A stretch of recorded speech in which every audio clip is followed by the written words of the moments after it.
pleasant and unpleasant events, constant and unalloyed devotion to me, aspiring to live in a solitary place, detachment from the general mass of people, accepting the importance of self-realization, and philosophical search for the absolute truth, all these I declare to be knowledge, and besides this, whatever there may be, is ignorance. I shall now explain the knowable, knowing which you will taste the eternal. Brahman, the spirit, beginningless and subordinate to me, lies beyond the cause and effect of this material world. Everywhere are his hands and legs, his eyes, heads, and faces, and he has ears everywhere. And in this way the Supersoul exists, pervading everything. The Supersoul is the original source of all senses, yet he is without senses. He is unattached, although he is the maintainer of all living beings. He transcends the modes of nature, and at the same time he is the master of all the modes of material nature. The Supreme Truth exists outside and inside of all living beings, the moving and the non-moving. Because he is subtle, he is beyond the power of the material senses to see or to know. Although far, far away, he is also near to all. Although the Supersoul appears to be divided among beings, he is never divided. He is situated as one. Although he is the maintainer of every living entity, it is to be understood that he devours and develops all. He is the source of light in all luminous objects. He is beyond the darkness of matter and is unmanifested. He is knowledge. He is the object of knowledge, and he is the goal of knowledge. He is situated in everyone's heart. Thus the field of activities, the body, knowledge, and the knowable have been summarily described by me. Only my devotees can understand this thoroughly and thus attain to my nature. Material nature and the living entities should be understood to be beginningless. Their transformations and the modes of matter are products of material nature. Nature is said to be the cause of all material causes and effects, whereas the living entity is the cause of the various sufferings and enjoyments in this world. The living entity in material nature thus follows the ways of life, enjoying the three modes of nature. This is due to his association with that material nature. Thus he meets with good and evil among various species. Yet in this body there is another, a transcendental enjoyer, who is the Lord, the supreme proprietor, who exists as the overseer and permitter, and who is known as the Supersoul. One who understands this philosophy concerning material nature, the living entity, and the interaction of the modes of nature is sure to attain liberation. He will not take birth here again, regardless of his present position. Some perceive the Supersoul within themselves through meditation, others through the cultivation of knowledge, and still others through working without fruitive desires.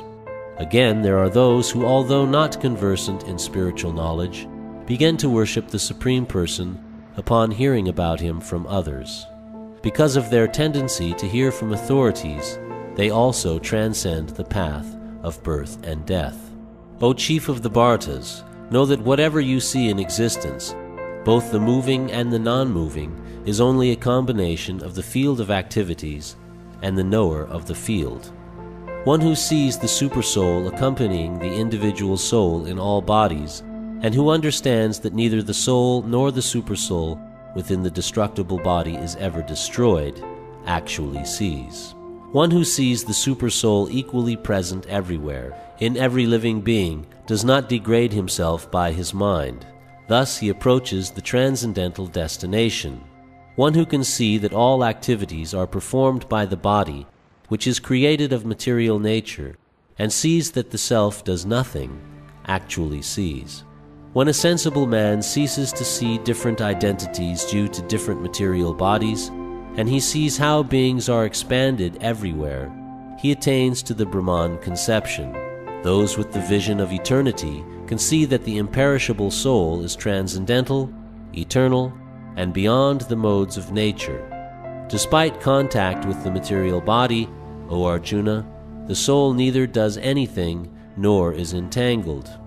The sky, due to its subtle nature, does not mix with anything, although it is all-pervading. Similarly, the soul situated in Brahman vision does not mix with the body, though situated in that body. O son of Bharata, as the sun alone illuminates all this universe, so does the living entity, one within the body, illuminate the entire body by consciousness. Those who see with eyes of knowledge the difference between the body and the knower of the body, and can also understand the process of liberation from bondage in material nature, attain to the supreme goal.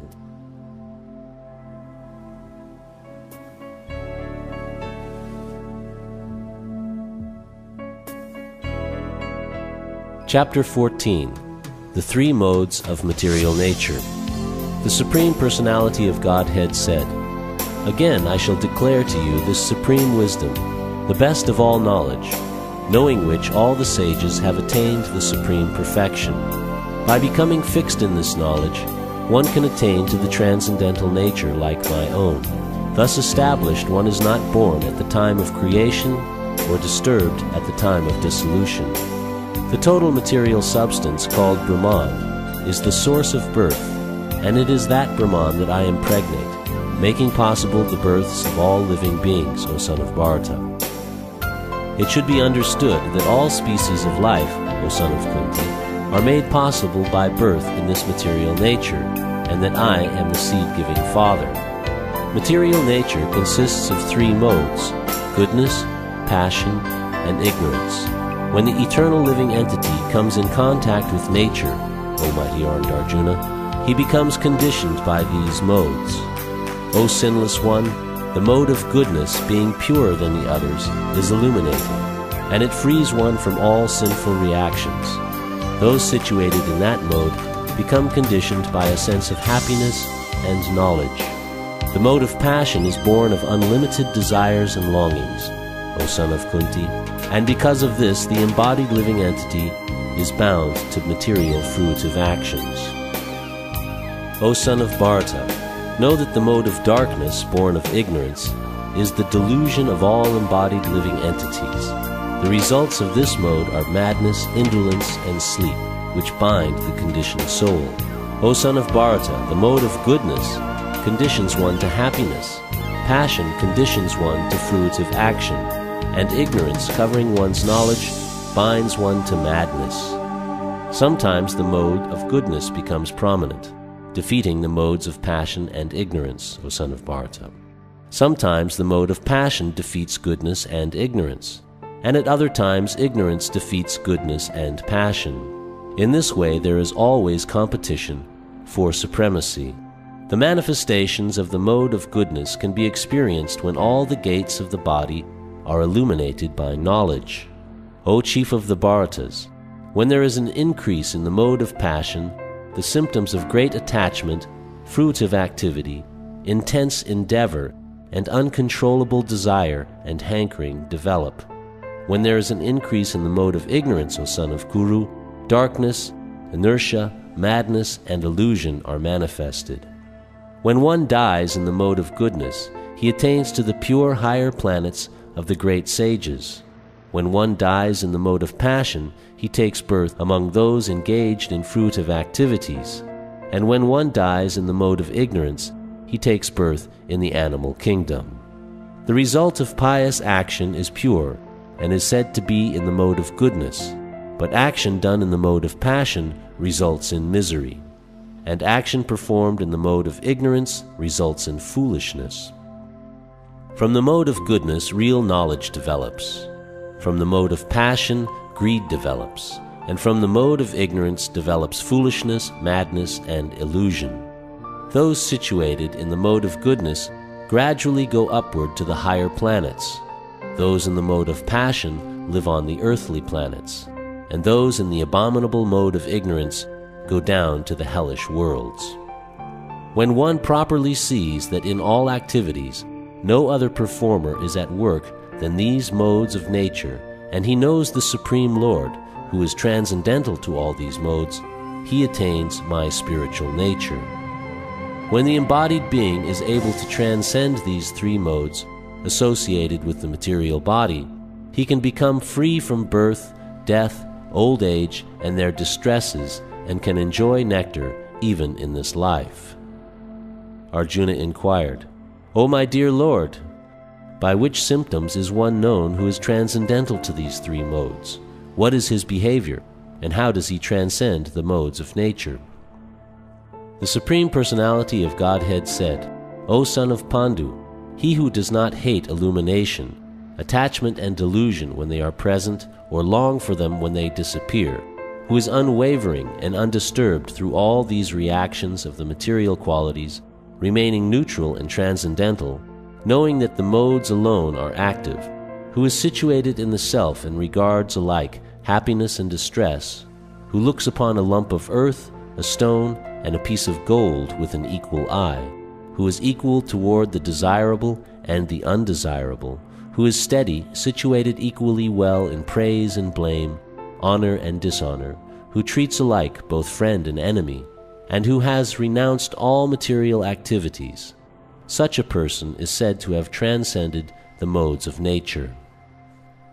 One who engages in full devotional service, unfailing in all circumstances, at once transcends the modes of material nature, and thus comes to the level of Brahman. And I am the basis of the impersonal Brahman, which is immortal, imperishable, and eternal, and is the constitutional position of ultimate happiness.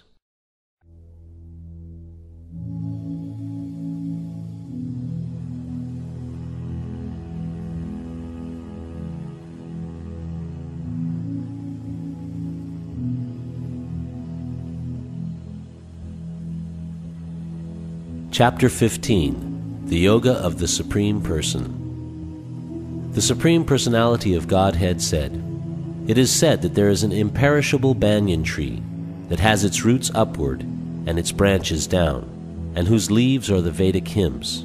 One who knows this tree is the knower of the Vedas. The branches of this tree extend downward and upward, nourished by the three modes of material nature. The twigs are the objects of the senses. This tree also has roots going down, and these are bound to the fruitive actions of human society. The real form of this tree cannot be perceived in this world. No one can understand where it ends, where it begins, or where its foundation is. But with determination one must cut down this strongly rooted tree with the weapon of detachment. Thereafter one must seek that place from which, having gone, one never returns, and there surrender to that Supreme Personality of Godhead, from whom everything began, and from whom everything has extended since time immemorial. Those who are free from false prestige, illusion, and false association, who understand the eternal, who are done with material lust, who are freed from the dualities of happiness and distress, and who, unbewildered, know how to surrender unto the Supreme Person, attain to that eternal kingdom. That supreme abode of mine is not illumined by the sun or moon, nor by fire or electricity. Those who reach it never return to this material world. The living entities in this conditioned world are my eternal fragmental parts. Due to conditioned life, they are struggling very hard with the six senses, which include the mind. The living entity in the material world carries his different conceptions of life from one body to another, as the air carries aromas.